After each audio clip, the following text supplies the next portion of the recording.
আরজিকর কাণ্ডে তৃণমূলের চিকিৎসক সেল ব্যর্থ হওয়ায় প্রতিরোধ গড়তে এবার দলের অন্য চিকিৎসকদের নিয়ে নতুন সংগঠনের আত্মপ্রকাশ করেছে তৃণমূল। কলকাতা প্রেস ক্লাবে আয়োজিত এক সাংবাদিক বৈঠকে সংগঠনের আত্মপ্রকাশের কথা জানিয়েছেন রাজ্যের বাণিজ্য মন্ত্রী তথা পেশায় চিকিৎসক শশী পাঁজা। চিকিৎসক, নার্স ও স্বাস্থ্যকর্মীদের নিয়ে তৈরি এই সংগঠনের নাম দেওয়া হয়েছে প্রোগ্রেসিভ হেলথ অ্যাসোসিয়েশন। এই সংগঠনের সভানেত্রী করা হয়েছে মন্ত্রী শশী পাঁজাকে। বাণিজ্য মন্ত্রী বলেছেন, সংগঠনের নির্দিষ্ট ঠিকানা দিয়ে রেজিস্ট্রেশনের জন্য পাঠানো হয়েছে। রেজিস্ট্রেশন হয়ে গেলে রাজ্য ও জেলা ভিত্তিক কমিটি গঠন করা হবে। তখন দেখা যাবে সংগঠনের কে কোথায় জায়গা পেয়েছেন। সংগঠনে গোষ্ঠীকোন্দল আটকাতে সদস্য পদ গ্রহণের ক্ষেত্রে একটি নতুন পদ্ধতি চালু করেছেন শশী। সাংবাদিক বৈঠকে একটি ইমেল আইডি ঘোষণা করেছেন তিনি। রাজ্যের যে কোনো প্রান্ত থেকে চিকিৎসক তথা স্বাস্থ্য পরিষেবায় কর্মরত যে কোনো ব্যক্তি ইমেল করে সংগঠনের সদস্য হওয়ার আবেদন জানাতে পারবেন। তবে আবেদনকারীকে সংগঠনের সদস্য করার বিষয়ে চূড়ান্ত সিদ্ধান্ত নেবে শীর্ষ নেতৃত্ব।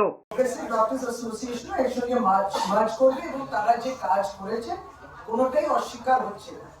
তারা কাজ করেছেন একটা জায়গা অবধি এবং এবার এই হেলথ অ্যাসোসিয়েশন আপনারা দেখলেন যে 10টা লক্ষ্য যেটা আছে, এটা তো কোনোদিন সেটা সেট করা ছিল না। এই 10টা লক্ষ্যকে সেট করে, এই উদ্দেশ্যটাকে সেট করে পিডিও কিন্তু আমাদের সঙ্গে মার্চ করছে। স্বাস্থ্য পরিষেবাটাকে ভালো স্বাস্থ্য পরিষেবা যেটা দেওয়া হচ্ছে সেটাকে আরো সাকসেসফুলি ইমপ্লিমেন্ট করার জন্য অ্যাসোসিয়েশন।